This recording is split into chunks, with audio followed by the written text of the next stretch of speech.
Let's break down 6 running backs that you absolutely cannot bench heading into week 4 of the 2024 fantasy football season.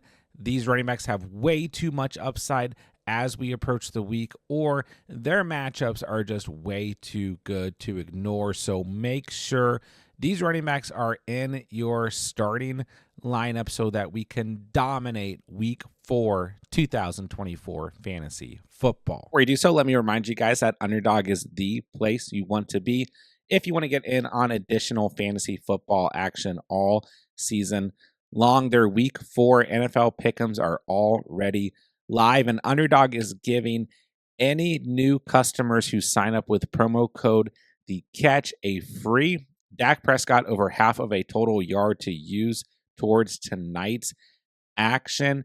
Don't worry, if you guys sign up later in the week, you're still going to receive a Lamar Jackson over half of a total yard free pick'em to use towards Sunday's action. And on top of that, Underdog is giving all new customers who sign up with promo code The Catch a 50% deposit match up to $1,000 on Underdog. So that's a free pick'em and up to $1,000 in bonus cash when you sign up on Underdog with promo code The Catch. That link is down below. All right, very quickly, let's take a look at last week's calls. We basically had 2 awful calls, unfortunately, 2 okay calls, and then 2 very good calls. So Ramondre Stevenson, I don't know what to say about you. Tony Pollard, great matchup, did not execute. Derrick Henry ran all over the Cowboys defense. Zach Charbonnet without Kenneth Walker against that Miami Dolphins defense was all over the place. 2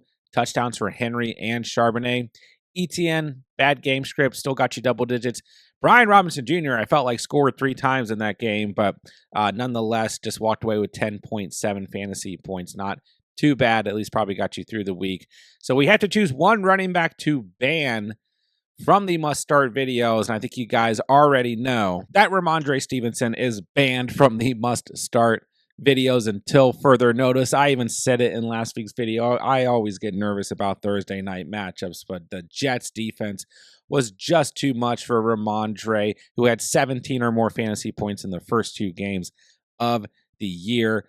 To come up with anything here, not even a full fantasy point, Ramondre Stevenson, you are banned from the videos until further notice. And let's start the video off with a running back playing in Thursday night football. That's Devin Singletary at home going up against this Dallas Cowboys defense that's giving up the most fantasy points to the running back position currently. So yes, I don't really like Thursday night matchups in general, and we just had an awful call last week with Ramondre Stevenson.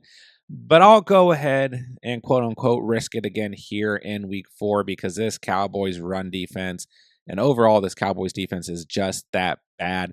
And the Giants have been playing pretty good football the past 2 weeks. You know, week 1 was tough, right? But turns out the Vikings defense is the best defense in the league right now. So, like I said, the Cowboys gave up a double-digit fantasy performance to Jerome Ford in week 1. Alvin Kamara had 4 touchdowns against them in week 2.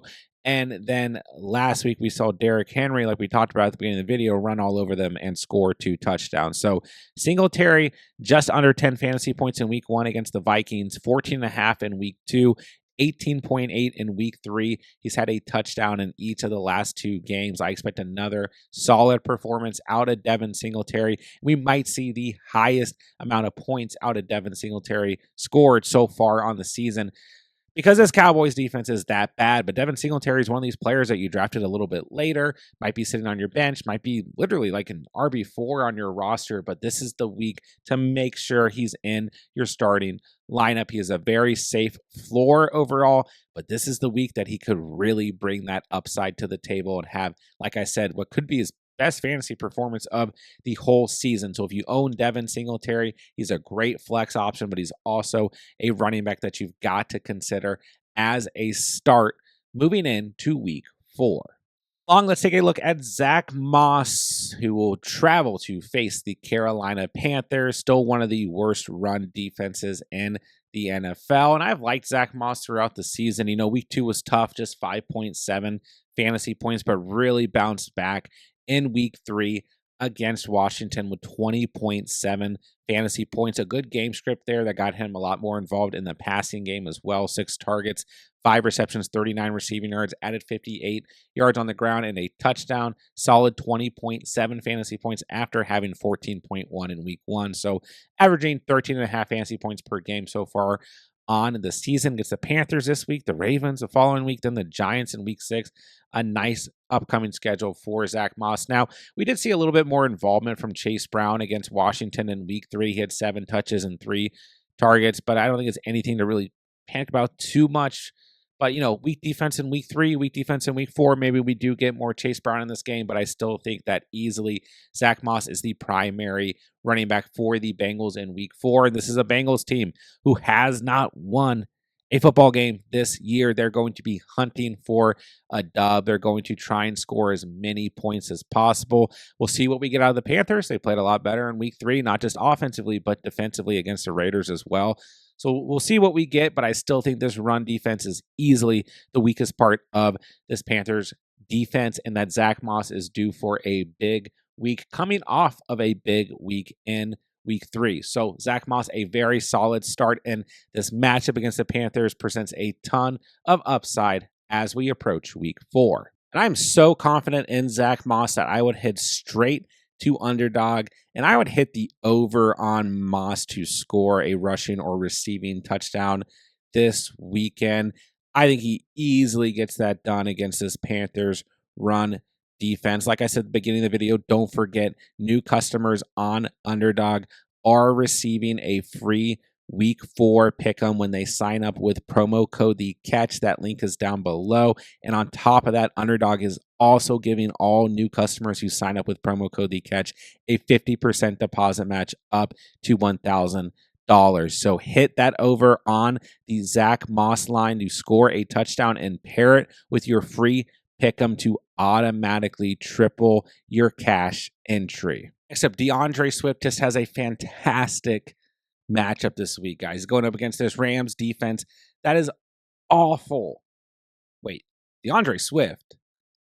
Oh, no, he was not supposed to be on this list. Get this man out of here. I don't care how good the matchup is. Roschon Johnson's going to get more touches reportedly. Khalil Herbert got the touchdown in week 2. DeAndre Swift had a great matchup against the Colts in week 3 and still couldn't get it done for our fantasy lineups. I'm done with him. 1.8 yards per carry on the season. I'm over DeAndre Swift. It's a great matchup, don't get me wrong, but I cannot trust DeAndre Swift ever again. Okay, so let's take a look at the Texans running backs. I don't quite know if it's going to be Joe Mixon or Cam Akers this week. The time I'm recording this, Joe Mixon has not practiced this week. But either way, whether it's Cam Akers, who was a little underwhelming as a start in week 3, but we had to kind of expect that, even as the RB1, it's going up against that Vikings defense that we just cannot undermine at all anymore the rest of the season. They are the best defense in the league right now. But here, against the Jaguars, this might look like the overall worst team in the NFL. They just got slaughtered by the Bills on Monday Night Football. This is a home game for the Texans. This is a Texans team that's been struggling as of late, it feels like, and coming off a tough loss against the Vikings in week 3. So if Mixon doesn't play, I really like Cam Akers. If maybe he got dropped, because a little underwhelming last week at 9.9 fantasy points. He's currently at 45% rostered. If he ends up being the starter, I think he's a great kind of stream, so to speak, going into the week. And if Joe Mixon plays, Joe Mixon's a great start. This Jaguars run defense has been so bad on the season, and overall the defense has been awful. Texans need a win here. This is an important divisional game. They're going to be trying to score points. So whether it ends up being Akers or Mixon, they're both very solid starts, safe floors, but a lot of upside involved with this game script and this matchup overall as we approach week 4. I feel like Brian Robinson Jr. has made the list like every single week so far. I mean, he's been very solid, but we haven't quite seen that game where he's like over the top. Like, oh my gosh, I'm so happy that I started Brian Robinson Jr. 17.9 points week 1, great. 14.6 week 2, still great. 10.7 last week, definitely not bad by any stretch. And like I said, he was still getting a lot of goal line work. But the interesting thing is last week, we saw Austin Eckler, rip off a big run for a touchdown, but he's out in week 4 dealing with a concussion, which brings up Jeremy McNillis, who I don't really think is going to be too much of a factor here. So this, road game for or against the Cardinals, for the Commanders, it's really going to be Brian Robinson Jr. And that's it. And this Cardinals run defense has been very, very poor on the season, bottom 10. And this is going to be a nice competitive matchup. Both these young offenses kind of humming right now. We got, Jaden Daniels, a rookie quarterback on one side, Marvin Harrison Jr., rookie wide receiver on the other side. I like this game script a lot. I think we're going to see points, poor defenses. This could be that game where Brian Robinson really pops. He's been solid. He's been fine on the must-start videos throughout the season so far. Got to throw him back in one last chance here to really give us that high upside performance. I think he can get it done on the road against the Cardinals. No Austin Eckler. Great matchup. Great game script. Do not bench Brian Robinson Jr. moving into week 4.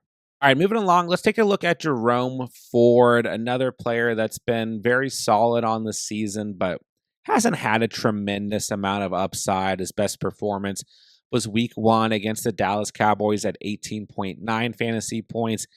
And that weird performance against the Jaguars where he was playing fine, had 9.14 yards per carry, and was sitting at 64 yards on the ground and 7.4 fantasy points. And then in the second half of the game, the Browns just went to Deonta Foreman, and we never really saw a full game out of Ford there. And then last week against the Giants, it was fine, but the Browns really found themselves throwing the football in that game.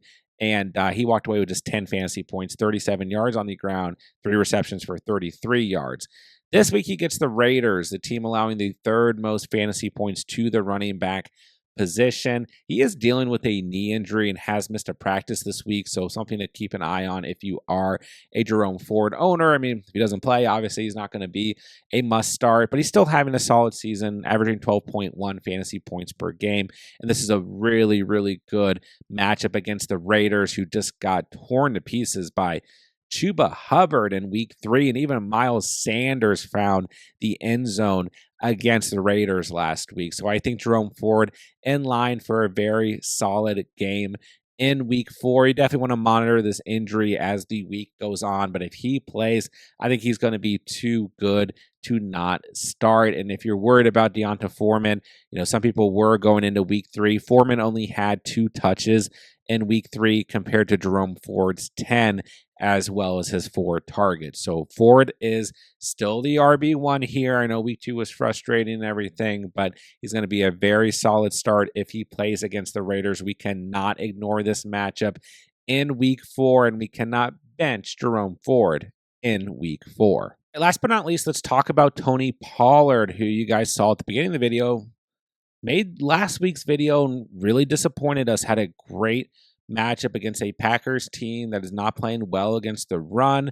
Walked away with just 5.9 fantasy points, 14 yards on the ground, 3 receptions, a really bad day. And we did see a little bit more involvement out of Tajay Spears, at least in the passing game. He had 4 targets, 4 receptions, which he also had week 1, but the difference was in week 3, he walked away with 54 receiving yards compared to 11 in week 1. But I'm not going to panic here. This Miami Dolphins run defense, they are awful. I mean, they're right there next to the Cowboys. Zach Charbonnet, 2 touchdowns against them last week. Pollard, 18.4 fantasy points in week 1, 15.2 in week 2. Yes, week 3 was bad, but I think we got to give him another shot here in week 4 because we can't ignore this matchup against the Dolphins. I know it's a road game. We're going to have Will Levis versus Tyler Huntley or Tim Boyle or Skylar Thompson or Ryan Tannehill. We'll find out, but I still think this is way too good of a matchup to ignore, even if this game is a little bit sloppy and everything on Monday night. But it's just such a good matchup. Let's scratch off week 3. Pollard's been very good outside of that. He is a fantastic start moving into week 4. And that'll do it for today's video. Don't forget, guys, I'm answering all fantasy football questions in the comment section down below. So if you guys need anything moving into week 4 of 2024 fantasy football, let me know and I'll get back to you as soon as I can. And don't forget, we've got everything on the channel that you guys need for week 4 of 2024 fantasy football. Start sits at every single position: running back, wide receiver, quarterback, and tight end. We'll have a buy low video coming out. We'll have a last minute waiver wire video coming out. And on top of that, we also have our must start kickers and must start defenses, as well as our early waiver wire video live for you guys on the channel as well. So make sure you guys are checking out all the content, but more importantly, make sure you guys are subscribed so that you don't miss any of the content as the week goes on. With that, I'll say thank you guys so much for watching and or listening. And remember, you saw it here on The Catch.